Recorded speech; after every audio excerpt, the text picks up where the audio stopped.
Shalom, shalom, Yacharal, shalom Alkim, shalom Altoto, paix sur vous, les sympathisants, les partisans. Barouakara, Babasham Yahoua, Barakandwakam Babayat Yahoua. Béni soit celui qui vient au nom de Yahoua. Nous vous bénissons tous de la maison de Yahoua. Donc, nous sommes toujours dans le premier mois du second trimestre, l'été. Et aujourd'hui, nous sommes justement le 3 juillet 2025 selon leur calendrier, ok, donc le calendrier de l'ennemi, ok, sachant que la journée du 4 juillet 2025 va commencer bientôt, aussitôt le soleil au coucher, en synchronisation avec le temps qu'il fait à Tel Arad. Et comme le langage de la création, il eut un soir et il eut un matin. Sauf que les imposteurs, les raconteurs d'histoires, eux, leur journée, ça commence à minuit. Donc voilà, je suis ici pour parler un peu de la langue de la création, Aïbari, l'hébreu, ok, qui sera de retour aussitôt notre restauration. Donc au départ de notre restauration, nous devrons à ce moment-là nous familiariser avec cette langue-là, tout simplement parce que, comme vous allez voir tout à l'heure dans le petit exposé que je m'apprête à faire, vous allez voir que quand je parle de mon élévation ici en France, il est question également de récupérer les livres saints originels des mains du colon. Et donc voici un peu les textes qui nous permettent de comprendre un peu la continuité de cette langue-là, de la langue mère, de la langue de la création, et du coup la disparition des autres langues. Ok? Donc ça, c'est un élément de document que j'ai préparé pour défendre justement la cause du peuple devant les nations. Ok, je rappelle toujours que nous sommes le seul peuple qui a vécu les 400 ans d'esclavage et que nous sommes le seul peuple qui a été dépossédé il y a 400 ans, donc au départ de nos 400 ans d'esclavage, et que c'est notre restauration qui arrive. Nous sommes dispersés aux quatre coins de la terre et on a des attributs comme dans le livre on nous appelle les Bani Yashara, donc les fils du puissant juste, c'est le nom que nous avons reçu.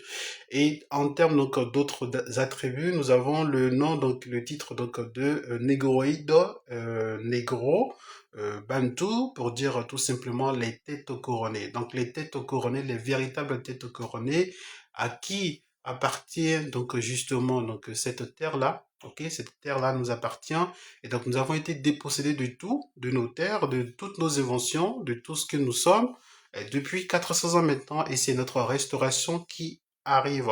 Pour les gens qui n'ont toujours pas compris cela, je fais des vidéos par rapport à ça, ok. Maintenant, je vais aller directement sur la thématique d'aujourd'hui. Et donc, quand on parle de dépossession, on a été dépossédé également de notre langue parce qu'aujourd'hui, que vous soyez de l'Afrique subsaharienne ou dispersé dans une des régions de la Terre, forcément, vous avez déjà entendu une fois vos parents ou vos grands-parents parler une langue qui contient toujours disons des séquelles ou des mots racines de la langue hébraïque. Et donc voilà, et c'est cette langue-là, l'hébreu antique, et du coup, comme on le sait, donc c'est ça, restauration qui arrive, et vous allez comprendre aussi durant le petit exposé, donc vous allez comprendre aussi pourquoi est-ce que cette langue-là est plutôt dynamique de ce point de vue-là. Donc, Aïbari, l'hébreu, ou la langue des Hébreux, c'est la langue de la création. Ok? La langue mère, sa valeur renaît du fait de l'inintelligibilité de toutes les autres langues. Ça, c'est en grand 1, ce que je défends. Et Yahuwah, donc l'Éternel, a dû parler à son peuple au moyen de ces langues remplies de confusion, donc les langues actuelles, c'est l'accomplissement aussi d'une autre prophétie, hein.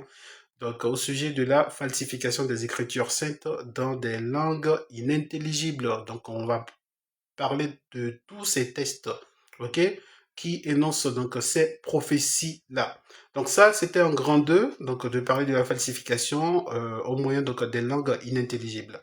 En grand 3, donc le retour en gloire des écrits originels, c'est incessamment sous peu. Donc il est question donc de la dynamique dans laquelle je me retrouve et la fin des langues, des autres langues, hein, donc la langue des nations, ou même nos dialectes au niveau de l'Afrique aussi, hein, tout ça va disparaître parce que ben, c'est l'hébreu, ok, donc la langue originelle là, qui reprendra donc, le dessus. Les tests sont là et voilà, vous allez voir tout à l'heure. Suivez juste jusqu'à la fin.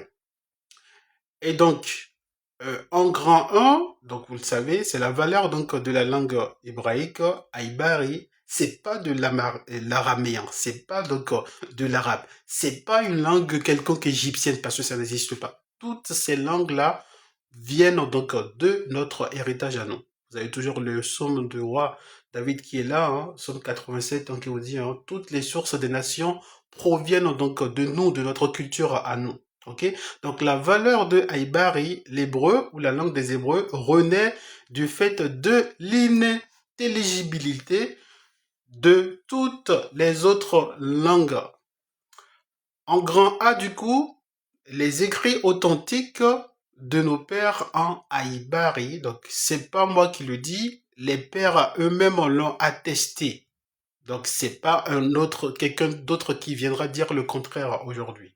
Ok? Nous allons prendre donc le livre donc de Johanna, ok, donc Jonas, Yohanar, donc Jonas dans les langues impures, ok. Jonas chapitre 1 verset 9, ok. Wayamara alayaham aibari anaki wa yawuwa alahi hashamim ani yara ashar aishar at him waat haya bashar. Et donc, Yuana, donc Jonas, leur répondit, je suis Haïbari, donc je suis hébreu, et j'adore Yahuwah, ok, l'éternel, ok. Donc, Allahim, le puissant, ok, du ciel, qui a fait la mer et la terre. Ça, c'est le premier témoignage. Le second témoignage, nous avons le livre de Jubilés. Les Jubilés, chapitre 12, Verset 26 à 27. Alors j'ouvris sa bouche, ses oreilles et ses lèvres, et je me mis à lui parler en haïbari, donc l'hébreu ou la langue des Hébreux. Dans la langue de la création, c'est précisé, la langue de la création. Ensuite, il prit les livres de ses pères. Donc là, on précise bien, les livres des pères sont dans cette langue-là. Et on parlait déjà ici donc, de Abraham. Ok? Donc ça ne peut pas changer après lui. Parce que c'est la langue, c'est quand même un héritage. Ensuite, il prit les livres de ses pères qui étaient écrits en Haïbari, donc l'hébreu ou la langue des Hébreux, et il les transcrivit et il se mit à partir de cet instant à les étudier et je lui fis connaître ce qu'il ne pouvait pas comprendre. Et il les étudia pendant 6 mois de pluie. Donc là, normalement, en 6 mois, on a déjà compris cette langue-là. Ok, normalement. Maintenant, c'est sûr que pour les personnes qui travaillent et tout, ça va demander beaucoup plus d'efforts dans ce sens-là.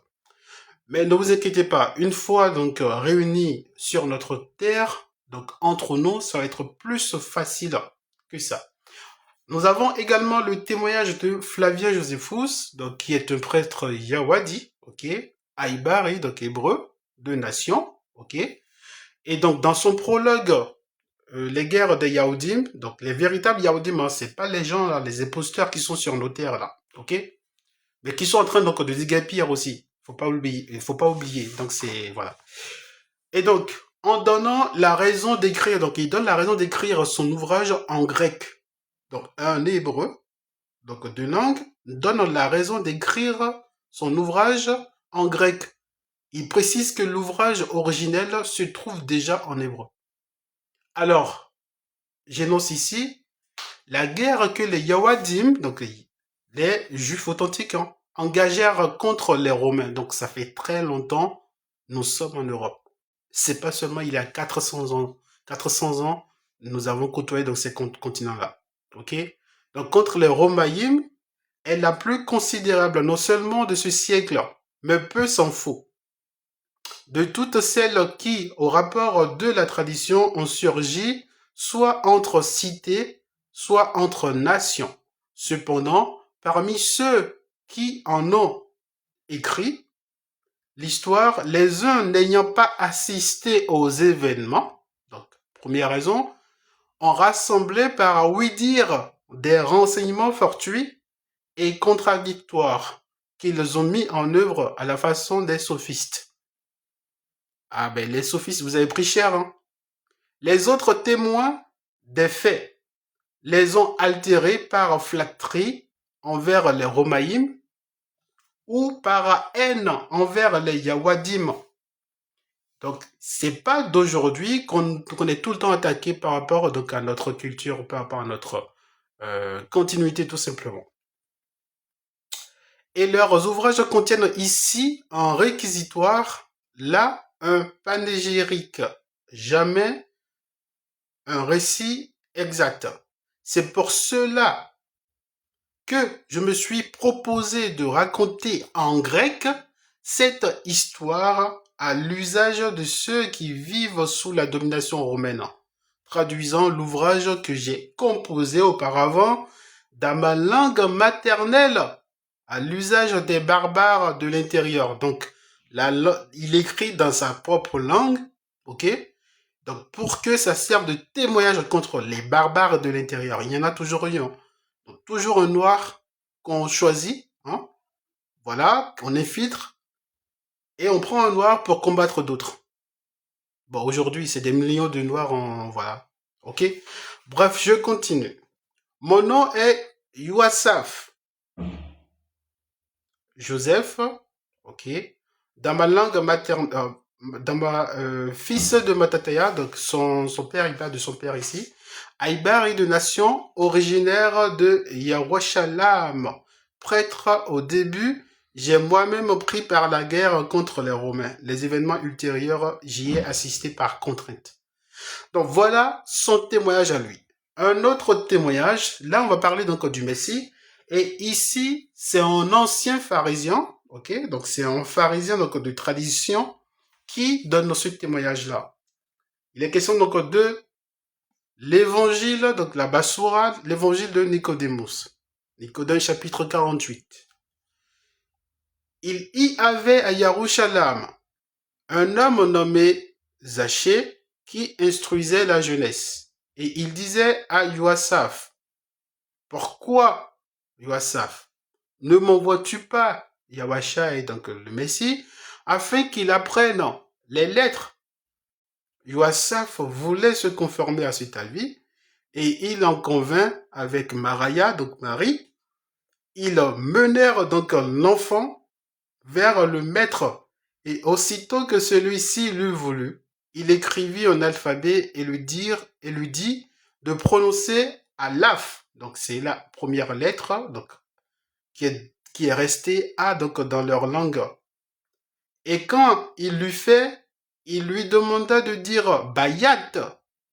Bon, certains vont dire Bait, ça n'existe pas. On dit Bayat.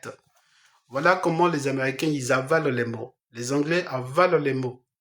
La Bayat, donc nous on le sait. Le maître, donc là, le Messie, Yahweh, peu importe son âge, hein, on appelle le maître. Yahweh lui dit, dis-moi d'abord quelle est la signification de la lettre Alaf. Comment est-ce qu'on peut, donc là, vous voyez, c'est un garçon rebelle déjà, dès le départ. Rebelle dans le sens positif, hein, c'est-à-dire que, voilà, il remet en question toutes choses.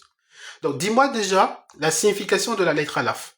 Et alors, je prononcerai Bayat, et le maître se disposait à le frapper. Mais le maître, Yahweh, se mit à lui expliquer la signification des lettres Alaf et Bayat, quelles sont les lettres dont la forme est droite celles dont elle est oblique, quelles sont celles qui sont doubles, celles qui sont accompagnées de points et celles qui en manquent. Et pourquoi telle lettre en précède une autre? Et il dit beaucoup de choses que le maître n'avait jamais entendues et qu'il n'avait lu en aucun livre. Et Yahweh, donc le Messie, dit au maître, fais attention à ce que je vais te dire. Et il se mit à réciter clairement et distinctement Alaf, Bayat, Gamal, Dalat, jusqu'à la fin de l'alphabet. Le maître en fut dans l'admiration et il dit, je crois que cet enfant est né avant Nak, donc Noé, et se tournant vers Yoasaph, il ajouta, tu m'as conduit pour que je l'instruise. Un enfant qui en sait plus que tous les docteurs. Et il dit à Maraya, ton fils n'a nul besoin de notre enseignement. Donc le maître n'a pas besoin de se faire enseigner. On poursuit. Maintenant, on va aller dans le grand B, donc la deuxième, disons le deuxième volet donc de la langue hébraïque. Et donc là, ici clairement, nous allons parler de sa dynamique. La dynamique donc de Haïbari, l'hébreu ou langue donc des Hébreux, ok. Donc de la même façon que les langues sémitiques, ok. Cette dynamique-là, ben, c'est ça, c'est ce que je rappelle ici. C'est-à-dire que quand les exosémitiques dominent, ben, il y a un problème de langage ou même, voilà, c'est purement des questions géopolitiques, c'est-à-dire que ben, ils vont chercher à faire parler donc leur langue, c'est ce qui se fait donc depuis maintenant 400 ans, ok? Et c'est pour ça aussi que cette langue-là, donc la langue originelle, a été justement mise de côté. Parce que, on vous le rappelle, la façon dont les négroïdes comprennent ce livre-là, donc les textes en paléo-hébreu, avec les expressions donc hébraïques qui se retrouvent toujours dans nos langues et tout, avec donc cette réalité-là, ils n'avaient pas le choix que de nous ramener des langues inintelligibles. Parce que on ne peut pas nous contrôler avec des documents écrits, ok, des documents écrits avec une réalité donc linguistique que nous vivons, que nous avons pratiqué ou que nos anciens avaient pratiqué. Donc, quand moi je lis le paléo-hébreu, en tant que béninois, je repère donc certains mots, certaines expressions dans les langues du Bénin que je connais. Donc, ils savaient qui ils venaient esclavagiser. Avec cette langue-là, ils ne pouvaient pas nous esclavagiser parce que aussitôt, donc un voleur qui a volé votre voiture, ben il va pas circuler avec la même couleur sur cette voiture-là. Il va toujours penser donc à changer de couleur. Donc c'est ça la falsification pour revenir ensuite donc circuler avec. Sinon, si ce voleur-là, il laisse donc le véhicule donc avec la peinture originelle, forcément, il va se faire attraper. Maintenant, il y a un tout-puissant qui est là-haut et il sait toutes choses. Et donc, il fait en sorte que nous, on puisse quand même les attraper, même si ils les ont falsifiés. Et je pense que c'est ce que disait aussi Papa Simon Kibangou dans sa prophétie du 10 septembre 1921. Donc, je continue ici. Donc, Jubilé chapitre 12, verset 25. Ok? Et Yahuwah, Alua, donc Tout-Puissant, dit, ouvre sa bouche. Donc là, c'est le Messie, il parlait ici au Messie. Hein. Ouvre sa bouche et ses oreilles pour qu'il entende et que sa bouche prononce la parole dans le langage qui a été révélé. Car elle avait cessé de sortir de la bouche de tous les fils des hommes depuis le jour de renversement, donc Babel. Donc Babel, vous le savez sans doute, le système babylonien, c'est un système de confusion linguistique et c'est ce que nous vivons depuis 400 ans maintenant. Ensuite, nous allons aller dans le prologue donc du livre de Bantirak, ok, Bantirak, qui a été également nommé Jésus. Mais c'est pas son nom Jésus parce que lui, il connaît pas ce prénom-là. De son vivant, il pourrait pas répondre à ce nom-là, à ce prénom-là. Il devrait répondre au prénom donc de Yahweh. Et donc, il dit dans le prologue, les livres de la loi, les livres des prophètes et les autres écrits qui les suivent nous font connaître beaucoup de choses importantes. Nous devons donc féliciter le peuple de Yashara, donc notre peuple à nous, pour la sagesse qu'on apprend dans ces livres. Mais on ne doit pas seulement les lire pour devenir savants. Ceux qui aiment apprendre doivent aussi être capables de se mettre au service de ceux qui sont à l'extérieur. Donc il parle de son peuple et des diasporites. Et donc, par leurs paroles comme par leurs écrits, c'est pourquoi mon grand-père Yahweh, donc il faut mettre dans le contexte, donner à César ce qui appartient à César et à Yahuwah, donc l'Éternel Tout-Puissant, ce qui lui appartient. La langue puissante donc de l'Éternel, ça reste l'hébreu. Et donc, il faut rectifier tout cela. C'est pourquoi mon grand-père Yahweh s'est appliqué à lire attentivement la loi, les prophètes et les autres écrits de nos ancêtres. Et il est vraiment devenu un maître en ce domaine. Ainsi, il a été amené à écrire à son tour un livre pour enseigner la sagesse. Donc la sagesse, vous savez, Kakma, ok. Alors ceux qui aiment apprendre et qui connaissent bien ce sujet pourront plus facilement vivre selon la loi de Yahuwah, donc l'Éternel Tout-Puissant. Je vous invite donc à lire ce livre attentivement et avec sympathie. Vous serez aussi indulgent pour les passages de ce texte où je semble avoir échoué, malgré mes efforts à traduire certaines expressions. Mais c'est là, il met le point, donc il donne le sens donc des traductions. Ok? Que tu le veuilles ou pas, ben, tu vas fausser. D'ailleurs, c'est la même chose pour les livres de la loi, les livres des prophètes et les autres écrits. Il y a une grande différence entre leur traduction et le texte Haïbari, la langue des Hébreux. L'hébreu ou la langue des Hébreux. L'année 38 du roi Évergète, je suis arrivé en Égypte pour y habiter. Donc, vous voyez encore, là, j'ai trouvé une copie de cet important livre d'éducation. Et j'ai pensé alors que je devais absolument tout faire pour traduire ce livre avec soin. Donc, vous voyez, donc, les diasporites savaient qu'il y avait des bibliothèques égyptiennes où ils ont gardé nos livres. Pendant mon séjour, j'ai passé beaucoup de soirées et d'heures d'études pour terminer ce travail. Ensuite, j'ai voulu le publier pour ceux qui, en dehors de Yacharal, ok, désirent et aiment apprendre. Ainsi, leur vie sera en accord avec la loi de Yahuwah. On ne lit pas ce livre de la loi de l'Éternel pour ne pas s'y conformer. Donc, on le lit pour s'y conformer. Et donc, voilà, vous avez compris en gros ici que les traductions sont biaisées de gré ou donc par pur, voilà, par pur, c'est de gré ou involontaire, ok? De gré surtout parce que les gens n'ont pas été plus loin comme les traductions Louis II et autres là. Ils se sont limités donc à d'autres traductions pour avoir donc voilà, leur traduction à eux. Ils n'ont pas été vers l'hébreu. Et en grand 2 ici, qu'est-ce que je parle? Je parle donc de l'accomplissement de la prophétie au sujet des langues inintelligibles. Ok? Donc ça, vous le savez.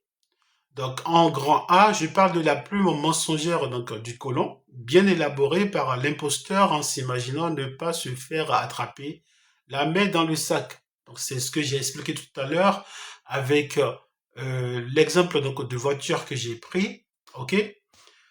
Et donc, le tout premier verset ici, vous le savez sans doute, on le rappelle souvent, c'est Yaramaya, donc Jérémie chapitre 8. C'est bien en vain que s'est mise en œuvre la plus mensongère des scribes. Donc les scribes, C'est les gens qui rééditent des livres. Maccabée Maccad, donc un Maccabée, chapitre 3, verset 48, ils étendirent le livre de la loi que les nations recherchaient pour y peindre les images de leurs idoles. Donc, même témoignage selon Wadim, donc Yacharal, ok, donc le livre donc des martyrs donc de Yacharal, le premier livre, chapitre 3, verset 48. Donc, ces deux livres-là, je pense que c'est les mêmes personnes qui ont écrit ça, soit c'est des personnes qui sont contemporaines, ok. Et donc là, on va aller dans le livre donc du père Kanouak et donc rappeler également donc le même témoignage concernant la plume mensongère donc du colon. Vous pécheurs, vous dites aucun de nos péchés ne sera interrogé et écrit, mais on écrit tous vos péchés par jour. Maintenant, je vais vous révéler ceci, la lumière et les ténèbres, le jour et la nuit. Vois tous vos péchés. Ne soyez pas impies dans vos cœurs. Ne mentez pas. N'altérez pas la parole de vérité et n'accusez pas de mensonge la parole du Saint et du Grand. Et ne prisez pas vos idoles, car tous vos mensonges et toutes vos impiétés ne mènent pas à la justice, mais au grand péché. Je connais ce mystère, que beaucoup de pécheurs vont altérer et déformer la parole de vérité. Et ils proféreront de mauvaises paroles, mentiront et inventeront de grandes faussetés, et écriront des livres dans leurs propres mots. Mais qu'ils écrivent toutes mes paroles exactement dans leur langue, qu'ils n'altèrent ni n'omettent rien de mes paroles, mais qu'ils écrivent tout selon la vérité, tout ce que j'ai témoigné au commencement à leur sujet. Donc tout ça pour dire quoi? Pour dire que même si ils ont justement donc trafiqué, falsifié les Écritures, l'Éternel avait quand même parlé de ça. Et donc le volet suivant, donc en grand B, accomplissement de la prophétie liée aux langues inintelligibles. Il est question donc de quoi? Donc on va prendre le livre de la loi, Safar Machana Atwara, donc Deutéronome chapitre 28 verset 49. Alors à qui est-ce qu'on parle ici? L'Éternel lancera contre nous, donc son peuple rebelle, depuis les confins du monde, un peuple lointain dont vous ne comprendrez pas la langue, il fondra sur vous comme un aigle sur sa proie. Donc c'est le système actuel, le système d'aigle à trois têtes. On l'a toujours répété, mais les gens ne prêtent pas souvent attention. C'est cruel. Un autre témoignage avec le livre de Yashaï Yar, donc chapitre 28 verset 11. Eh bien, c'est par des hommes aux propos inintelligibles à la langue barbare que Yahuwah parlera à ce peuple. Donc, vous pouvez comprendre cela dans les deux sens, hein, que ce soit de l'intérieur ou de l'extérieur. Chapitre 33, verset 19. Non, tu ne verras plus tout ce peuple arrogant. Donc là, il est question donc de préciser que c'est les gens qui dominent sur nous. Non, tu ne verras plus tout ce peuple arrogant, peuple à la langue obscure, à la langue barbare, que l'on ne comprend pas. Et d'ailleurs, vous voyez, on a beau étudier avec eux, travailler avec eux, mais vous voyez que c'est très compliqué qu'ils nous comprennent quand on leur parle leur langue. C'est-à-dire que vous allez dire un mot, et vous, selon votre réalité, c'est normal, mais eux, ils vont le comprendre autrement. Dernier passage, c'est avec l'apôtre Paul. Ok, donc 1 Corinthiens chapitre 14, verset 21. Il est dit dans l'écriture, je parlerai à ce peuple dans une langue étrangère, par des lèvres d'étrangers, et même alors, ils ne m'écouteront pas, dit Yahuwah, l'Éternel. Donc là, clairement, on comprend par là que nous avoir esclavagisés avec notre propre héritage dans leur langue, mais finalement, c'était une prophétie, c'était prophétisé, et donc, on ne peut pas se réjouir donc d'avoir encore les Bibles dans la main. Maintenant, attention, je ne vous dis pas que de tout déchirer, de tout jeter. Attendez déjà qu'on ait les livres originels. Et à partir donc de notre propre traduction, Mais là, vous allez pouvoir jeter donc ces cochonneries-là. Ensuite, en grand 3, le retour donc en gloire donc des livres originels, et tout ça aussi, ça a été prophétisé donc par le père Enoch. Remarquez déjà de quelle génération il est, le père Enoch. Et donc par rapport au père Enoch, et donc par rapport au retour glorieux donc des livres originels, vous avez donc Enoch Kanouak, donc je l'ai lu tout à l'heure une partie, et donc les versets 12 à 13. Ok? Donc c'est nous les justes à qui il sera donné justement les livres originels. Et vous avez le même témoignage également avec le livre de l'Apocalypse chapitre 10. Ok? Et en grand 2, ben voilà, les autres langues tomberont en désuétude au profit de la langue mère Haïbari, donc l'hébreu, ou la langue des Hébreux. Vous avez le testament du père Yahuda qui parle donc de cette réalité, les paragraphes 25 et 26. Vous avez également donc Isaïe qui parle donc de cette même réalité, comme quoi toutes les langues des nations tomberont en désuétude, y compris même nos propres langues, nos dialectes, parce que toutes ces langues-là vont disparaître à côté donc de la langue originelle. Et c'est donc Ésaïe chapitre 19, verset 18, et donc même on dit ici, donc dans le pays de l'Égypte, ben, 5 villes parleront l'hébreu. Ça veut dire quoi? Ça veut dire que les villes économiques, donc notre langue, ça va être une langue planétaire, plus que ce que vous voyez aujourd'hui par rapport à la langue anglaise. Donc, je m'arrête ici. Ça fait long comme vidéo. Je pensais pas que ça allait faire un peu, voilà. Mais voilà, c'est un travail qui est fait et donc le contenu, comme je le partage ici, ça va être le même contenu que je vais présenter devant donc les nations justement, donc dans le cadre de notre restauration. Shalom à vous.